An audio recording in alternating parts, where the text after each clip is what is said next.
Hello friends, मैं दोलोन और आप सभी का स्वागत है मेरे यूट्यूब चैनल प्लांटर्स जॉय में।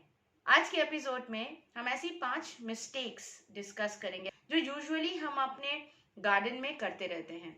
कुछ ऐसी चीज़ें होती हैं जो हमने सुनी है, जो करनी ज़रूरी होती है, मगर हमको ये नहीं मालूम होता है कि वो करनी क्यों ज़रूरी होती है, उससे हमारे प्लांट को क्या बेनिफिट पहुंचता है, वो हमारे प्लांट के लिए ज़रूरी है भी या नहीं। इस लिस्ट में जो सबसे पहले नंबर पे आता है वो है ओवर वाटरिंग। एरिका पाम और बैम्बू दोनों घर के अंदर रहते हैं, इसलिए इनके पत्तों को साफ़ सुथरा रखना बहुत ज़्यादा ज़रूरी है। आप देख सकते हैं इनके गमले अभी बिल्कुल सूखे हुए हैं। इस वक्त पर मैं इनमें पानी डालती हूँ जिससे ये फ्रेश हो जाए। मैं प्रेफर करती हूँ डायरेक्ट ना डालकर इनको एक शावर देना।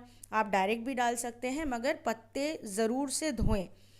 अगर आप अधिक पानी डालेंगे गमलों में जो घर के अंदर रहते हैं, आपको रूट रॉट की समस्या फेस करनी हो पड़ सकती है। रूट रॉट मतलब जड़ें सड़ने लगती हैं, उनमें फंगल अटैक होता है, उसके बाद प्लांट्स को बचाना बहुत मुश्किल हो जाता है। So rule number 1, do not over water your plants. दूसरी चीज जो हमें ध्यान में रखने की जरूरत है, वीड्स। वीड्स का गमलों में उगना एक नेचुरल प्रोसेस है। ये कभी हवा से या कभी बर्ड्स इनको लेके आ जाता है। ये जंगली घास हो सकते हैं या जंगली कोई पौधा उग गया जो आप अवॉइड नहीं कर सकते हैं। जिस चीज़ का आपको ध्यान रखना है, एक रेगुलर बेसिस पे हफ्ते में एक बार या 15 दिन में एक दिन निकाल कर आपको वीड्स को अपने गमलों से रूट के साथ निकालना है।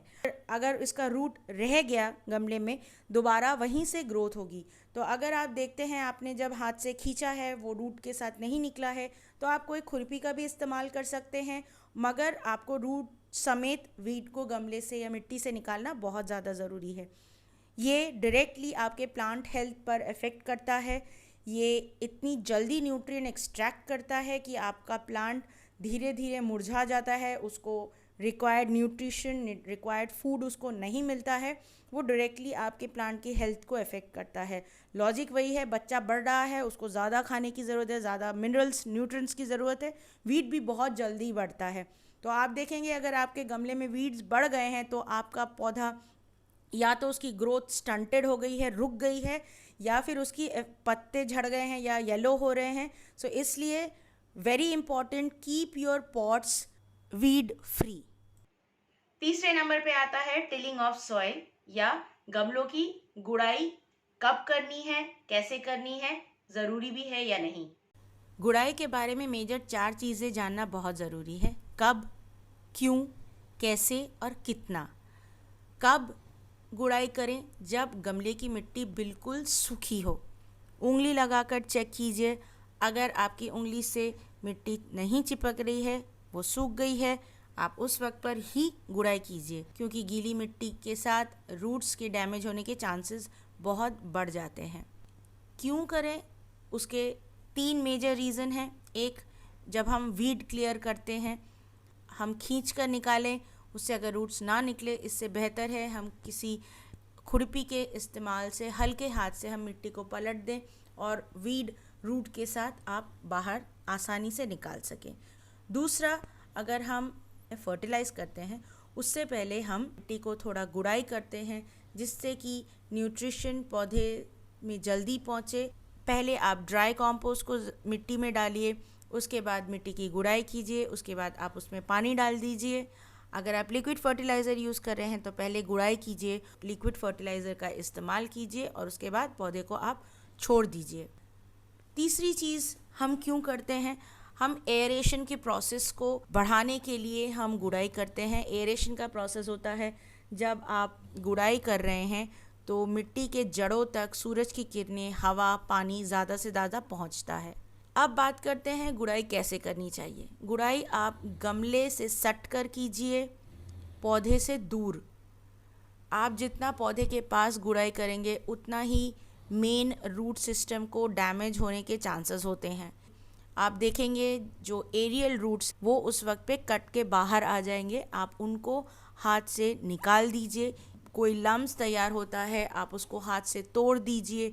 मिट्टी जितनी पोरस होगी उतना ही पौधे की ग्रोथ के लिए अच्छा है। That's a growth stimulator. अब कितने दिनों बाद गुड़ाई करनी चाहिए?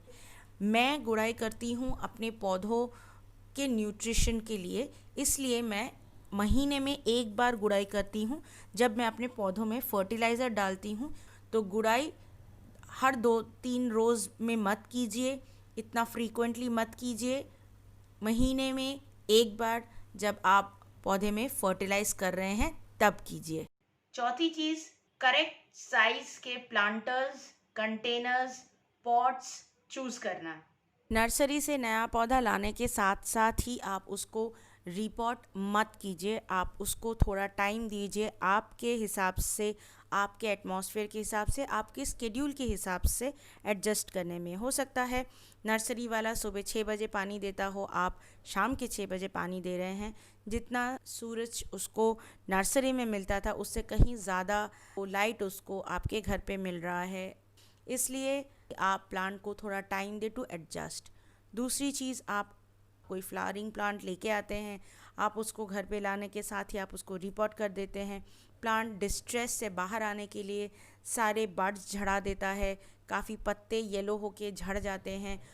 ये नेचुरल प्रोसेस है एक प्लांट का स्ट्रेस से बाहर आने के लिए। रूट्स निकलते हैं, एडजस्ट करने के बाद वो धीरे धीरे दोबारा से अपने पुराने फॉर्म में वापस जाता है।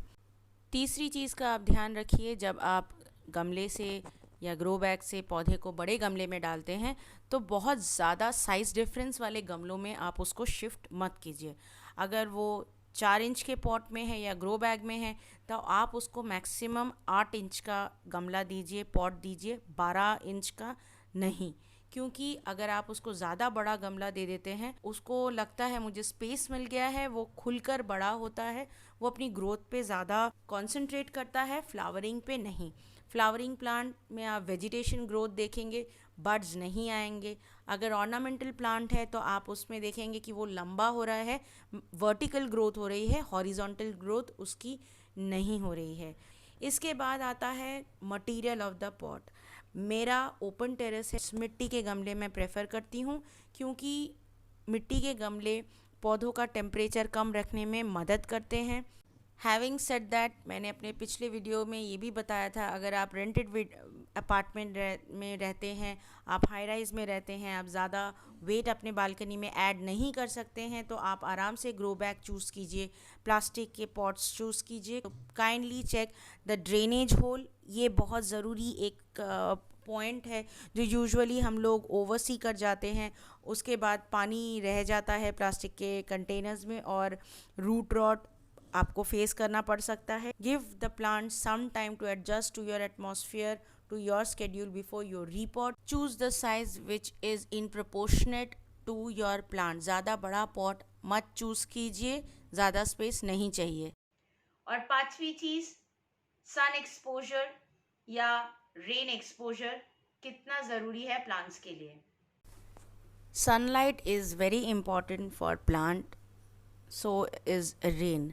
कितनी धूप ज़रूरी होती है प्लांट्स को अपनी ग्रोथ बरकरार रखने में, ये जानना बहुत ज़रूरी है, बहुत इम्पॉर्टेंट है। अगर आपके पास बालकनी है, सुबह की धूप आती है, आप उसमें आराम से अपने पौधे रख सकते हैं। मेरा ओपन टेरेस है, अर्ली मॉर्निंग टू सनसेट पूरी धूप मेरे पौधों को मिलती है, इसलिए मैंने समर्स में जो प्रोसेस अपनाया था, I created a cluster of my plants. लंबे पौधों को सामने रख के जिनको धूप की ज़रूरत होती है, उनसे मैंने एक क्लस्टर बनाया था और बीच में उन्हीं के शेड में मैंने फ्लावरिंग प्लांट्स रखे थे जिनको ज़्यादा तेज़ धूप की ज़रूरत नहीं होती है। यहाँ पे आप देखिए, यहाँ पे मेरे पास एक छोटी सी वॉल है, तो जितने भी प्लांट्स हैं जिनको ज़्यादा धूप की ज़रूरत नहीं होती है, कॉर्डिलाइन है, यहाँ पे होया है, इनको मैंने इस वॉल के शेड में रखा है।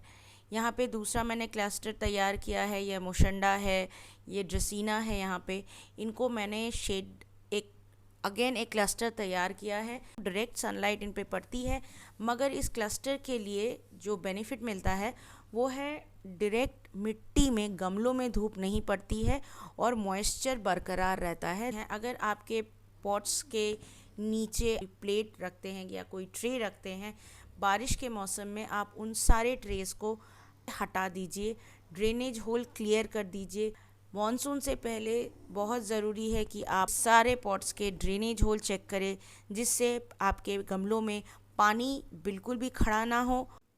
पानी रुक गया तो पौधे की जड़ें सड़ सकती हैं।